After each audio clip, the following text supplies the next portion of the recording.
Right, well, hello, People's Health Alliance.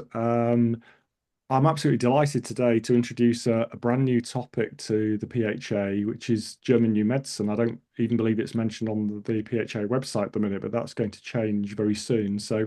I'm Graham Atkinson. I'm a retired pharmacist, and I've had a keen interest in German New Medicine for several years now, and I'm trying to learn myself. But I have with me today, I'm extremely excited to have Rob Jardine, who is one of the very few practitioners in German New Medicine in the UK, probably in Europe. Is that right, Rob? Yeah, there's not many of us in the UK anyway, and I represent an organization and a website called learninggnm.com. And which is the work of Dr. Caroline Mercolin, PhD, who studied with Dr. Hammer directly. So she's taken most of his work, which was all in German, and translated it into about a dozen languages now, which are available on that site. So Yeah. I'm a therapist as well as somebody who just tries to get the word out about this wonderful knowledge that we all should know. Excellent. Yes, I'm learning through the Learning GNM website myself. It's an excellent tool. So just a quick disclaimer. So we're not here to offer medical advice to anybody. We're here to share information. We ask you to do your own research and seek the support of clinicians should you need to do that. But we um, I can't really overstate the significance of this topic to most people. I think we are about to blow apart many paradigms out there. So if you've not come across German New Medicine before, pay attention. You may have to go over this a couple of times, but if this is new information to you, it's going to undo a lot of the, dare I say, programming that we've all been subject to in our lifetimes. So, without any further delay, So, Rob, can you tell me when did you first come across German New Medicine? Oh, well, that was in 2006 in Auckland in New Zealand, and I was on an advanced kinesiology workshop. And at that time, my sister had been suffering from rheumatoid arthritis for approximately 15, 16 years at that time. And she was in quite an awful state with it, to be honest. It was aggressive with her, and her joints were deforming, and her life was in great pain. Hmm. And I spoke to a guy on that course who about this, and he said, "Oh, you should check out the work of this German doctor, Dr. Hammer." So when I got home, I did, and um, reading, not having that much available at that time, I did as much research as I could, and it's quite a memorable day really for me because I remember going walking with my sister who was really struggling to walk, but she was determined with her walking sticks and such. And we were walking up a river, and we started to. I was kind of leading the conversation with in the back of my mind, knowing where I was going. Look, I was looking for something that was had affected my sister, Yeah. um, and we found it, and there was just a catharsis, just a massive release of uh, all the negative emotions that a person could hold, and she'd been holding them for a long time, for 16 Hmm. years at that Hmm. time, Hmm. um, and that was all that was needed. I mean, she just really got everything off her chest, and then she was in an awful state for a while, and all I could do was just hold her and support her as she offloaded. Yeah. Um, and at that time, she was on a special protocol for aggressive rheumatoid. Hmm. She was on anti-inflammatory, very strong anti-inflammatory drugs, and also a thing called methotrexate, which I Yeah. think is a chemotherapy agent, I believe. Yeah. That's a fairly toxic drug. Not very nice. Yeah. Yeah, and because of that, she was having to go for monthly blood tests to check there's some markers in the blood that Yeah. determine inflammation and such. Well, anyway, literally maybe I don't know, a week, 10 days after our our therapy session beside the river, um, she went back, and the doctor called her back in the next day, said, we need to do the test again because we think we might have got the samples mixed up or something. So Yeah. she went in, and it was quite a trip for her to drive back to the clinic. She did that, went back to the clinic, did the test again, and the doctor said, well, the tests are exactly the same. It is your blood, Hmm. and that it's miraculous, and that there's no inflammation in your blood whatsoever, and that in her whole clinical um, career, she had never seen these drugs work so miraculously. And Janet, my sister, she must keep taking them Yeah. as prescribed. And the truth was, after that day we walked up the river, she never touched any of those drugs again. It wasn't the drugs. Yeah. It certainly was not the drugs. And for the rest of her days, she was free of inflammation and rheumatoid arthritis. So that was my introduction to Sure, German introduction. medicine. So you saw firsthand the I power, saw it. Yeah. So power and healing. I didn't need to be persuaded. No. I saw it. It was just right there. And it was so exact to the letter. Everything came about exactly as Dr. Hammer predicted it would. It was just Okay. complete exact. Yeah. Beautiful. So you've mentioned Dr. Hammer. So could you just give an overview for our audience as to who Dr. Hammer was? Because he passed away sadly in 2017. But Yeah. who he was and how he came to establish what we know as German New Medicine. Okay. Well, Dr. Hammer was in his day the youngest qualified physician in German history. An extraordinarily intelligent man. He patented numerous gadgets. Some of them are still used today in medicine. Um, and he was a practicing physician, a doctor specializing in helping people with cancer. And in 2017, he received the news that his son had been critically wounded in a shooting incident, which That involved, 2017, or was it sorry, 1987. 87? I think Yeah. so, 1978. Sorry, I'm thinking of two things at once. I'm watching Yeah. a screen change, and that threw me. Yes. In 1978, yes, sorry about that. 1978, he received this news. So he basically dropped everything he was doing and went to treat his son in 1978 in some little provincial hospital in Italy. Hmm. And unfortunately, about 2 months or thereabouts after he was tried to save his son's life, his son eventually died in his arms. Yeah. Uh, Within a very short time after that, he developed testicular cancer. And he wondered if his trauma had caused that because up until that time in his life, he'd never been ill. Yeah. So when he went, he didn't have any chemotherapy or radiation, but he got one testicle removed, and that pretty much got him clear of the symptoms of his cancer. Um, and he went back to work with a burning question in his mind: as what had his clients or his patients, Hmm. um, had they gone through something similar? And without exception, Hmm. they all had. Yeah. So he thought he knew he was onto something, and then he had a dream, a vivid dream where his son came to him and basically told him that he needs to actually look at the brain of these patients. So he did that, and he used this technology of the time, which was CT technology, Hmm. and he began to notice that all of his clients had a similar lesion or similar mark in the brain that always corresponded to that type of cancer. So if they had such and such cancer, they always had a certain mark in the brain at a certain place. Um, yeah, that's a sort of image of A scanning the scanning CT. process of a CT. And what's unusual about Dr. Hammer's scanning is that the head has to be propped or blocked in a certain position that the scans run parallel to the cranial base. Otherwise, you can't interpret the scans. Hmm. Um, and these are the type of scans that Dr. Hammer was getting. And you can see that on my screen, at least, it's on the scan on the left shows uh, very sort of difficult to discern changes or differences in the texture of the brain, which have got yellow arrows around it. And there's one there with some red arrows around it. Yeah. Now, understand that this isn't as clear as you would see on a full size CT slide. right? Mm. This is just a sort of poor representation, very much condensed. Okay, but nevertheless, it shows in principle what we're talking here. And so Dr. Hammer was um,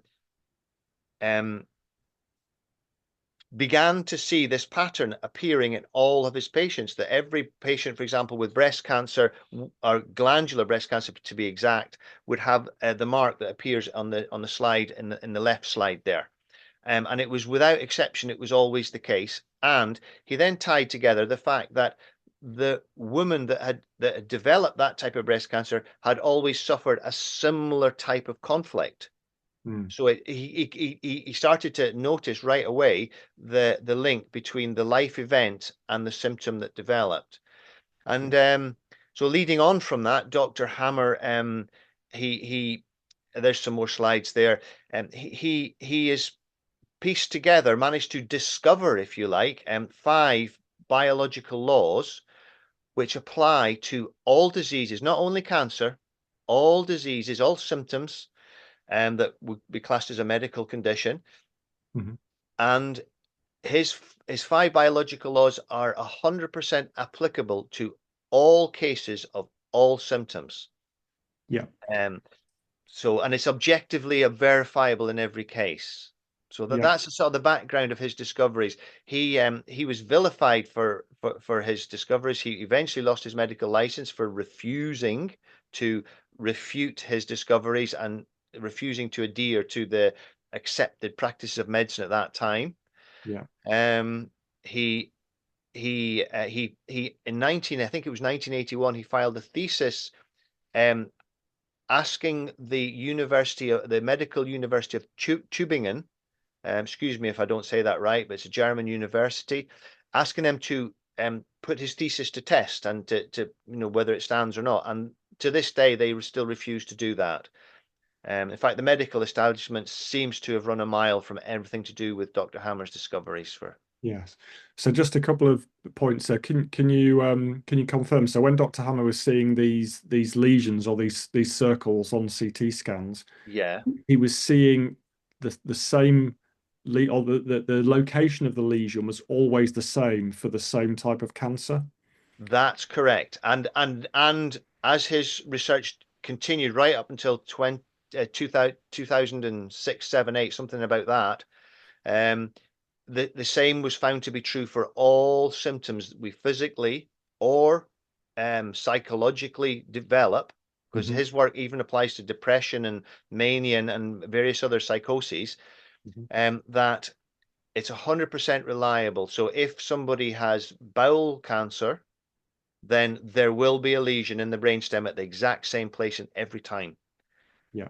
And what he also discovered was that if the person has the bowel cancer, they will have suffered a specific type of life trauma.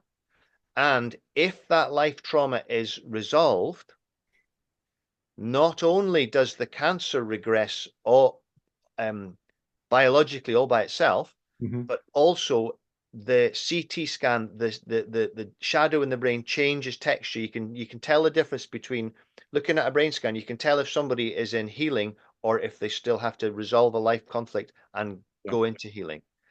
Yeah.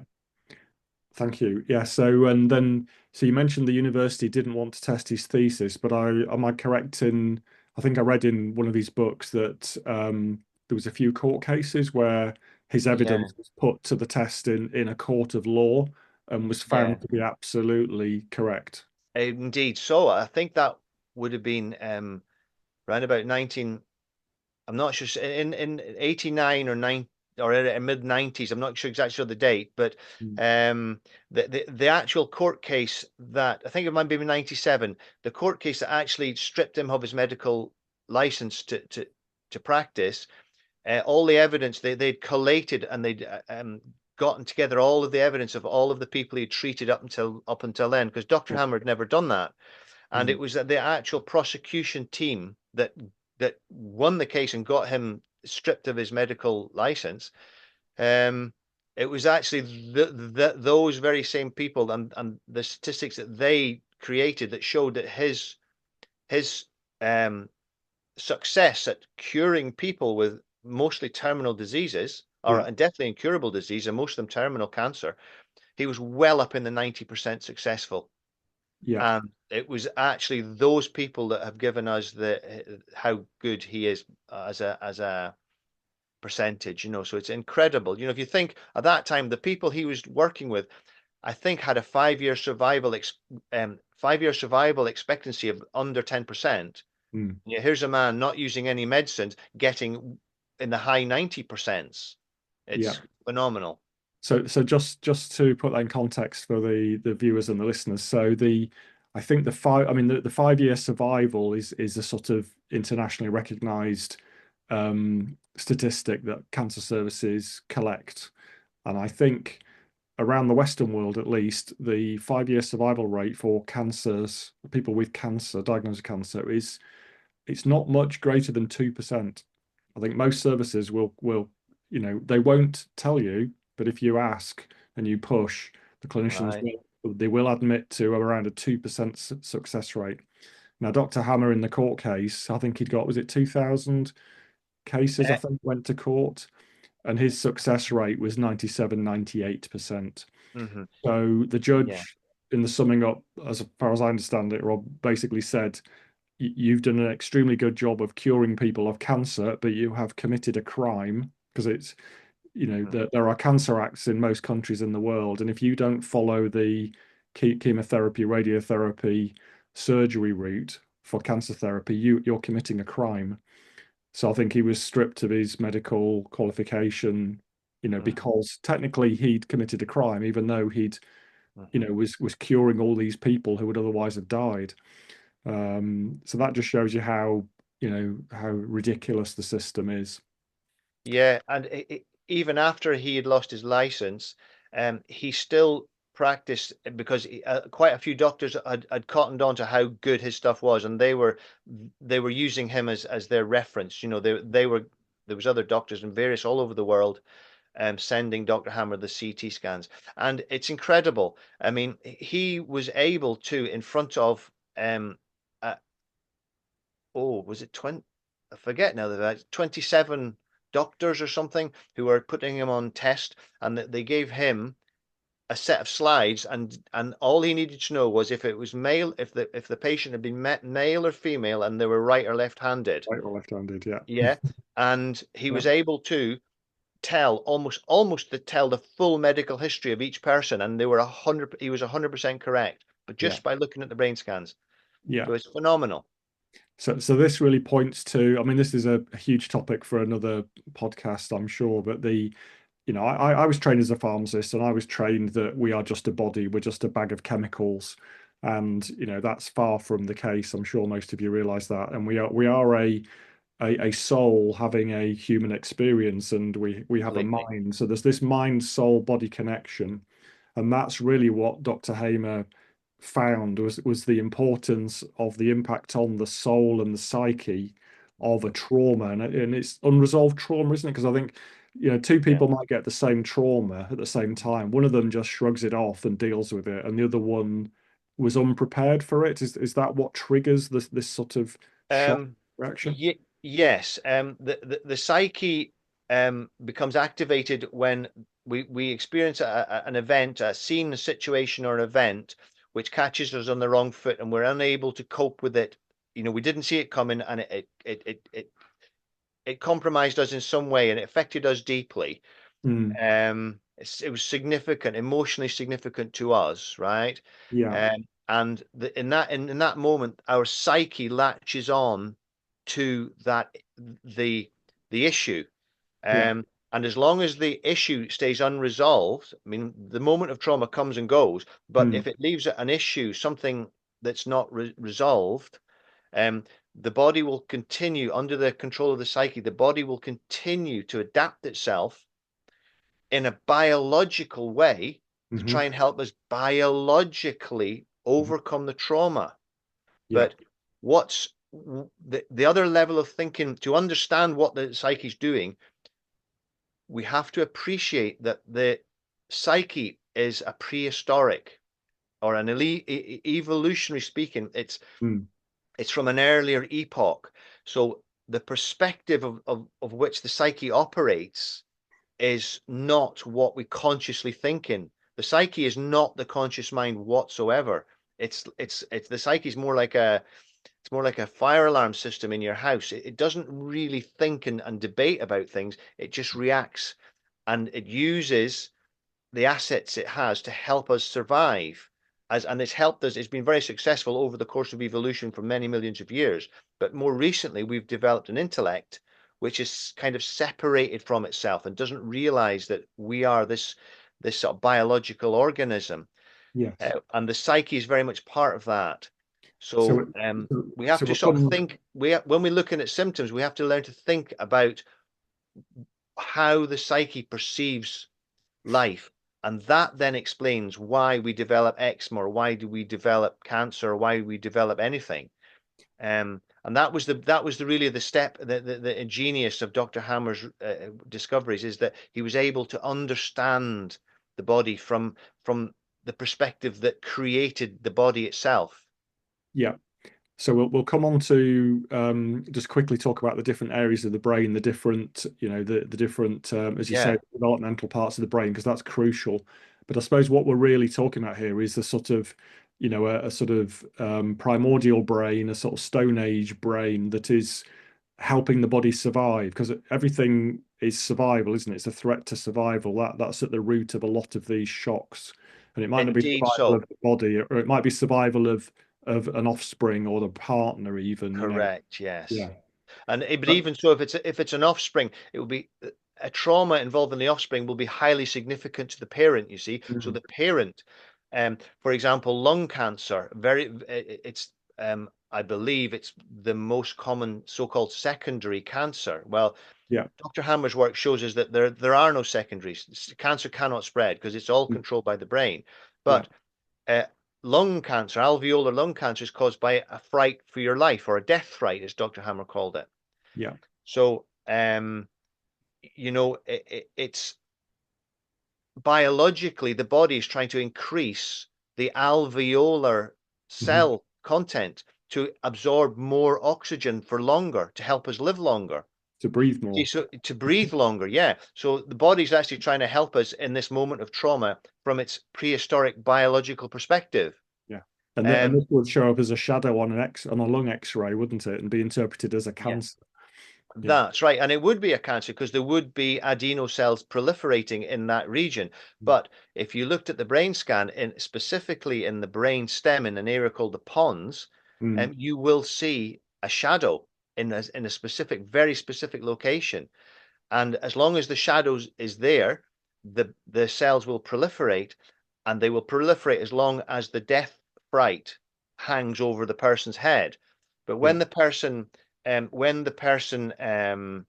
resolves that death fright, either through understanding that, through a change in perspective, for example, or some other way, instantly the brain scan changes, and instantly you can see a change in the CT scan, Mhm. and instantly the body starts to remove that lung cancer from itself. And to do that, it uses bacteria to Yeah. do that. So bacteria play a beneficial role always in the healing, of conflict, or in the healing of these biological processes. Yeah. So what you're alluding to here, obviously, is what Dr. Hammer called a special biological program. So Yes. these are all controlled by the brain, as you said, Rob. So it's and with the intention of preserving life or giving the best chance of surviving of the actual person or one of their nearest and dearest, as it were. So Mhm. can we just quickly touch on the sort of the composition of the brain and just because there's three different sort of Yeah. tissues that give Mhm. rise to our organs and the brain, isn't there, which are important. Yeah. Yes. Dr. Hammer's work it ties right in with embryology, and he goes right back to a stage in our development after conception called the blastocyte, which is about 12 to 13, 14 days after conception. And in at this time, yeah, that's the slide we need to look at. So in this time, um, the cell cluster, the cluster of developing cells, which will later become a living person, it can be seen to form like a sandwich or a layer of three different specific types of cells. There's the endodermal cells, the mesodermal, and the ectodermal cells. Now, as we continue to develop in our mummy's tummy, these three regions go on, they further develop and subdivide and mix up, but they go on to make, for example, the yellow endodermal cells, which are at the bottom of the strange looking little symbol there, which you can see is colored yellow, they go on to create the brainstem. So they develop into the brainstem, and they also develop into the whole intestinal and gastrointestinal tract, right? So, and likewise, the same is said for the ectodermal and the mesodermal cells. The ectodermal cells go on to form the neocortex of the brain, and they go on to form our skin and everywhere else where skin tissue, because there is skin tissue within our bodies. For example, um, breast ducts, the milk ducts within breasts are lined with skin tissue. Mm. So they're all found to be controlled from the ectoderm and the outside part of the brain, the neocortex. So it's a system, it's a biological system which can be traced from a point at least 12 days after conception, and it forms a system so that it can be predictable and it can be observable Yeah. scientifically so. It can be proven scientifically so. And for example, if we suffer a death fright, which I was talking about with the lung cancer, you can see a lesion in the brainstem, and there will be adeno cells within the lungs will start to proliferate. So it's once you start to understand and work with German new medicine, it's very predictable. You know, there's very little left to there's very little questions left as to Mm. what's happening in the body and why it's happening in the body. Yeah. There's a site you've just put Graham, you just put a slide up there of through what we would call the temporal lobes, which are the most modern parts of the brain. They run, if you can see my head, sort Yeah. of, from somewhere back here along to the front. So this is the newest part of the brain, the temporal lobes. And again, we can see that Dr. Hammer's work has been able to identify the areas of the temporal lobes which are connected to very specific parts of the body. Um, just for example, we see a little striped one at the front there. Well, that responds specifically to the muscles involved either in the larynx or in the bronchi of your lungs.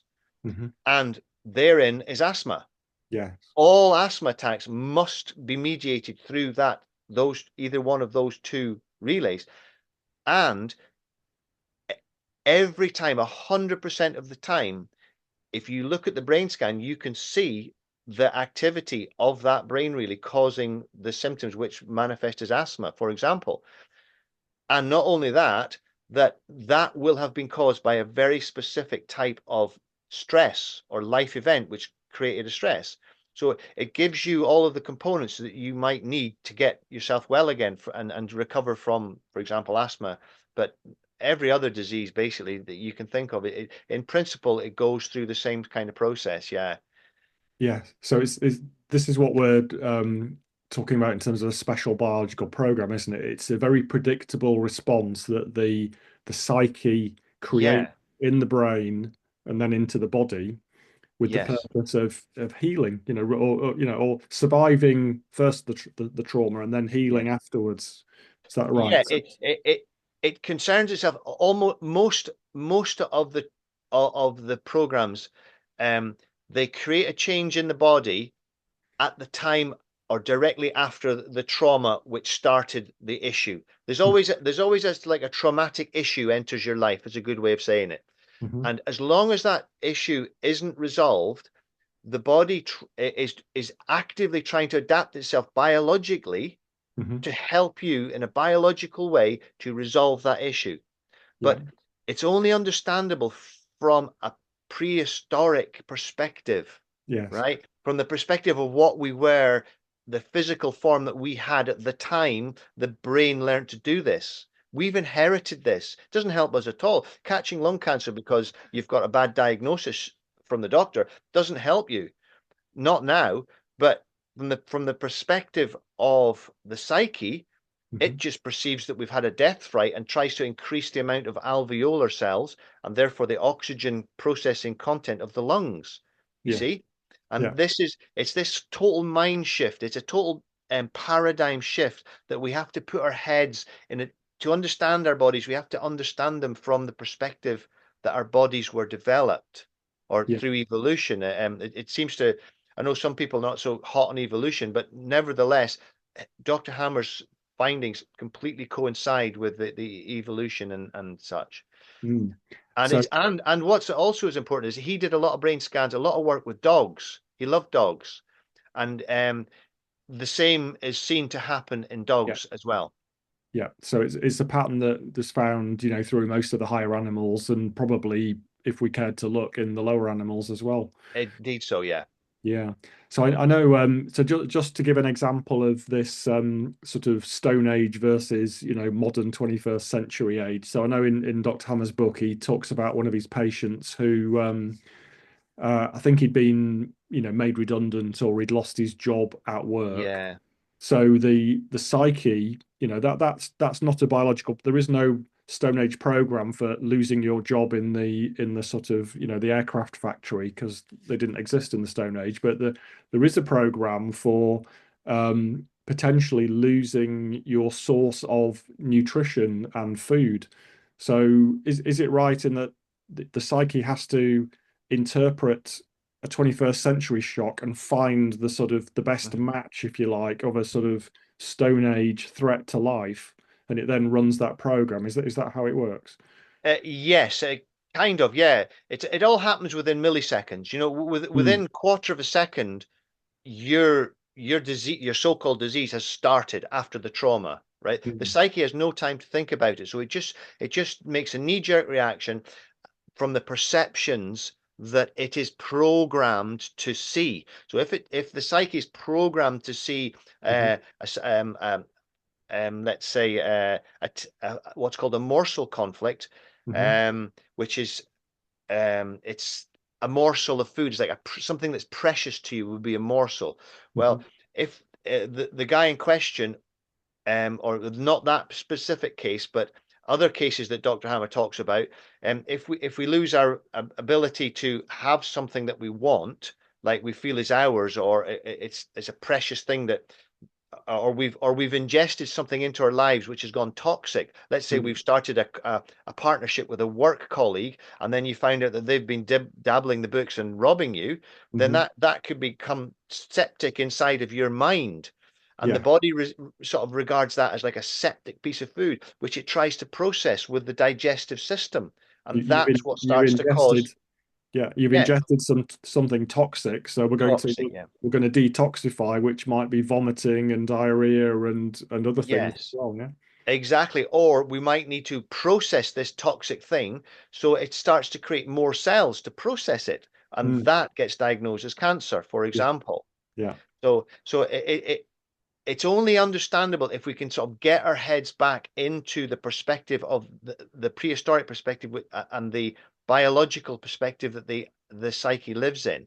But when you do, everything, it's like all of this problem is solved. You start to Mm, understand exactly why I've got a rash, or I've got this, or I've got that, or you might have a child that so-called catches measles. But when mm, you realize what's happening, the skin has suddenly gone into recovery from a mhm. separation conflict. Yeah. And then if you look at, you can understand why that happens, say, when children go to school, because Mhm, they've had a trauma of separation from the mums and dads. And then maybe after 6, 8 weeks, 6 months, whatever, when the children have kind of made loads of friends at school and they fitted in, they mhm. lose that separation trauma. It goes into healing. And it's Yeah. the healing of a separation trauma which Mhm. causes these so-called diseases. Yes. All these.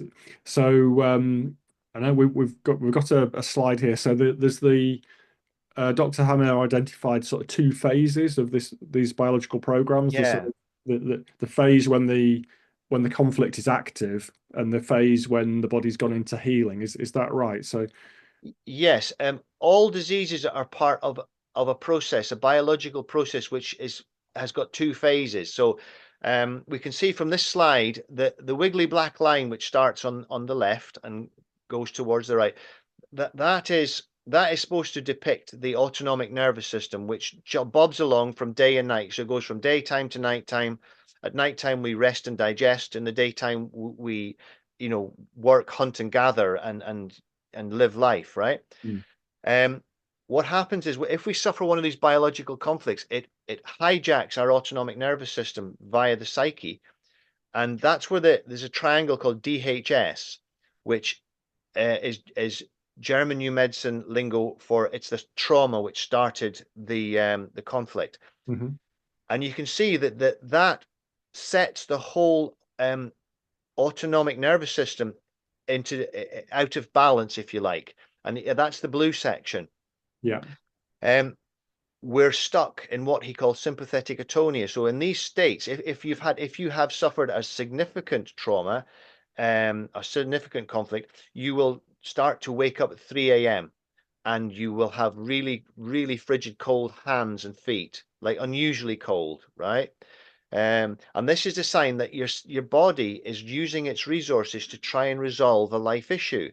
mhm, Um, and then as time progresses, you can see that there's a second triangle there, which is where the issue that is sort of diagrammatically indicating that the conflict or the life issue, which started with a shock and continued until that point in time.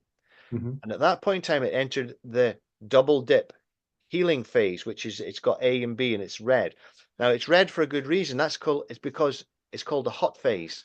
And mm, old-fashioned doctors would say you've got a cold disease or a hot disease. mm, Um, and that's because the diseases that are supposedly hot are actually symptoms of healing.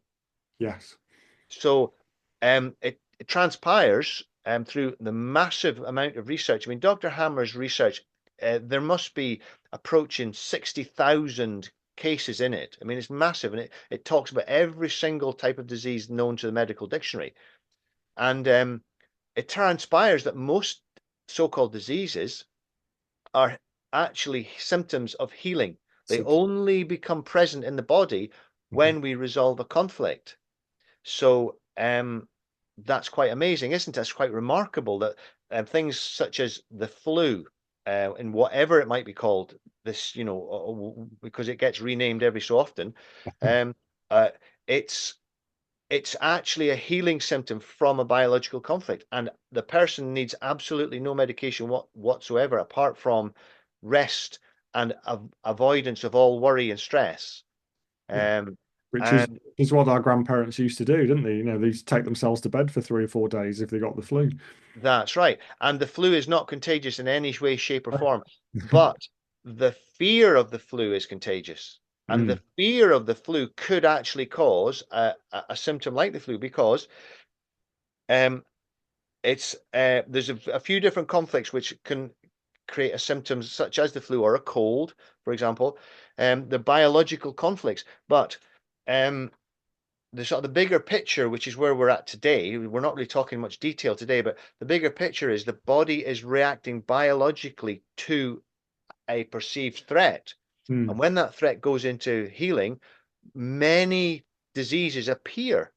So, like all heart attacks, for example, right? I'm mm, not saying they're good, but the reality of them is they are part of the healing process. All strokes,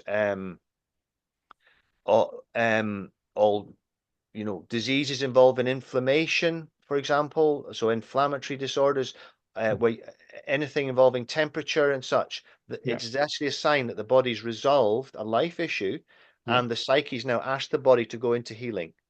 And with this knowledge, it puts a whole different slant on what you do with yourself. You instantly, as soon as you wake up with a sore throat or a head cold or a flu or something, you can say, right, what happened yesterday? What did I resolve yesterday? Or what in my life resolved? mm, And the amount of clients, I mean, I see a lot of people, and the amount of people that say get sick every Friday or every Friday night, they get a yeah, head cold. Yeah. right? Well, the truth of it is, it's because they've gone into healing from their work. Yeah. Or when they go on holiday, Exactly so. it's when the body relaxes, or when the psyche, perceives a Yes. reduction in incoming stress. It goes, right, now's the time to Yes. cleanse and heal. And yeah, Exactly so. so all these childhood fevers, where mums are rushing to the doctors with their 2-year-old with a raging temperature, asking for antibiotics and Calpol. They shouldn't be doing that at all, should they? Well, I'm not going to take, I mean, as a parent, you're going to panic, right? Yeah. But as an informed parent who has taken to learn some German new medicine and understand the five laws, which doesn't take a high intellect. You don't need to be an A stream student to do this. I mean, Hmm. I'm certainly not an A stream student, and I mean, I left school with less. I didn't. I used to say I didn't get qualifications. I got a diagnosis when I left school. Right. Yeah. But anyway, that's my story. But anyone can learn this, and when you do learn it, and Yeah. then you see it coming. This child wakes up with a fever. Well, you know right away. Okay, just stay in bed. Yeah. And don't do anything that's going to excite you, like play computer games all day, because that gets your adrenaline going, which actually that slows down the healing Slows down the process, healing. which Yeah. is, So, yeah, one of the key takeouts for me is that we should stop fearing our bodies. We've all been, programmed to believe that our bodies are weak and fragile and yeah, need mending, and probably yeah. we've got genes that are faulty. I mean, the exact opposite is true, isn't it, Rob? That our bodies are fantastically powerful, and we just need to get out of the way and let them heal us, essentially. Yes, exactly so. And we n- we can understand what's happening, so we lose the fear, because Mm, fear and lack of control, or lack of ability to know what to do, are the two biggest things which are the biggest problems we face when we want to get well. We don't know why we come unwell, and we don't know what to do to get out of that. And when yeah. you understand German new medicine and the five biological laws that Dr. Hammer has given or discovered for us, Mhm. suddenly you get a roadmap. It's almost like getting a manual of how to fix your Mhm. car, how to fix your Yeah. whatever the problem is. And you can just look it up and you can say, right, I've got a temperature, I've got tonsillitis. Right, that's the healing of a such and such conflict. What Yeah. do I need to do? Well, you just need to rest. Or Mm, you could say, I've got um, glandular breast cancer, which accounts for approximately 10% of breast cancers. mhm. So you say, right, I've got a developing glandular breast cancer. That will be because of what Dr. Hammer would call a nest worry. That's a very common one, Mhm. where we're worrying about a woman would be worrying about someone she cares for, Yeah. either a child or a mother or a partner. Mm, Now, um, that causes in the psyche says, well, I will give you more milk producing glands mhm. so that you will be able to nourish your partner or your child back to good health again. Yeah. Right? So there's nothing to fear there. Okay, so your psyche's making a mistake, it's not going to work, right? Mm, Maybe you're postmenopausal, right? And you don't have children. Doesn't matter. The psyche's kicked in with that program. So you've got to think, right, I'm going to have to, resolve my fear of whatever's driving it, mhm. and also realize that this so-called cancer isn't going to, it's not trying to kill me in this time of crisis when let's say, for example, my daughter's falling off her horse and she's in hospital and she's really Mm, ill. And mm. oh, I've developed breast cancer too. Oh my God, isn't that awful bad luck? But it's not bad luck at all. It's You start to see that it's connected, it's the and it response. allows, yeah, you start to understand. It gives you options, it gives you power and options, and Yeah, it gets rid of the fear, which is the most precious thing altogether. absolutely. So you've provided me with a couple of quite dramatic case studies here. So what's going on with this chap? Well, I mean, apparently this guy's got a virus, Right. and Okay. herpes, And right? it's a really special virus that only affects half of his body. That's right, half of his face and half of his tongue. But the reason why the virus can do that is that viruses don't exist. It's what's actually causing this sort of very nasty looking cold sore breakout this guy's got is an oral separation conflict. and that conflict is lodged in the specifically in the brain relays which control those parts of his skin. Mm. You'll know, and most people realize that the brain has got two halves, and there's a big sort of central cleft that divides the left half of the brain and the right half of the brain. So with this chap, if you did a CT scan of him, you can see that the rash is on the left side of his tongue and the left side of his mouth, around that area. Sorry, the right side of his tongue and His mouth. right, So yeah, yeah, his right. So if you saw the CT scan of this guy, you would see the the patterns in the brain on the left hemispheres in yeah, the corresponding areas for the tongue and that part of his face. yeah. So this is a separation, and you said an oral separation conflict?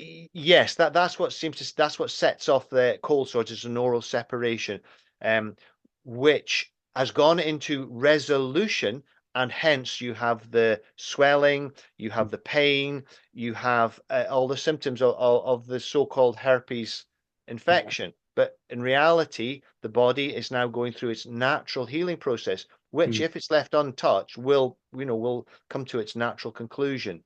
yes. So that's so is that a separation of talking to other people or a separation of kissing other people or It's a loss of contact or a need to lose contact in some way.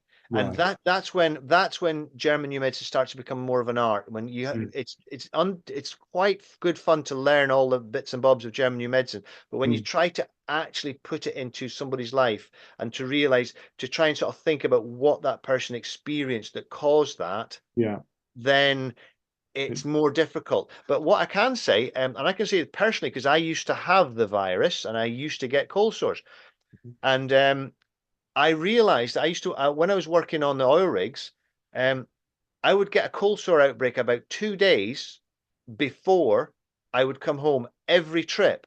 mm, And when I learned German new medicine, I realized I would start my separation conflict yeah, would break out as soon as I saw my name on the mm, helicopter list that was going to be flying home in 2 days. right. And I knew I was going back home to my partner, That's it. right? So And trauma then resolved. my cold sore would break out because I was then going to be able to kiss my wife, Mm, right?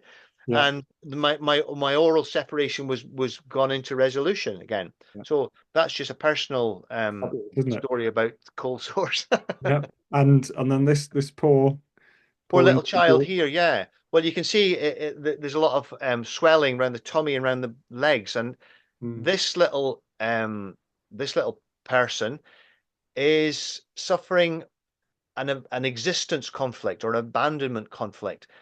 And what this does is, in the brainstem, there's a group of relays which control how the kidneys work. And if we suffer, if the psyche picks up that we are suffer or we are in the middle of an existence or an isolation conflict or existence conflict, it's got a few different names. It closes the parts of the kidneys which make which retain fluid, so the body cannot get rid of fluid. So yeah, then we get a process called third spacing. So you get I think it might be called ascites as well. yeah, The tummy all swells up with fluid, and you yeah, can see that the fluid's draining down to his ankles, and his feet is all swollen up too.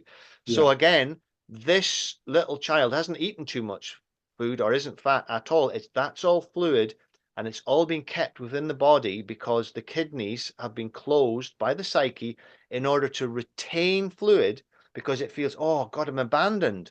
So yeah, in a prehistoric perspective, if you were abandoned, say in the desert, you would yeah. want to retain all your fluid to keep you alive longer. Yeah, so that's exactly what's going on. It's like you say, it's almost like a camel holding on to water for a long trip across the desert. Yeah. It completely so. That's a really Excellent. Right. Well, we've been discussing this for 50 minutes, which is absolutely fabulous. I know there's so much more we could talk about, and we do plan to have at least a second discussion on German new yeah. medicine. So is there anything else we should include in this introduction today, Rob? I've got a couple of links to the websites we've mentioned that I can share. Okay. Um. Well, God, there's so much. I can't believe we've run out of time already. So Um, I think the first message is that your body is trying to protect you. So every symptom that we get, um, and I really mean everything apart from poisoning and physical injury or mechanical injury or chemical injury of some type, right? But apart from that, everything, your body's trying to help you deal with life. Yeah. Problem is, your body's a bit retarded. It doesn't really understand life as it is today. It's still thinking in a prehistoric way. But nevertheless, when you understand it, you get one step ahead of the game. You Mhm. understand why your symptom has appeared, and then you can correlate across to your life what's happened that's created the symptom.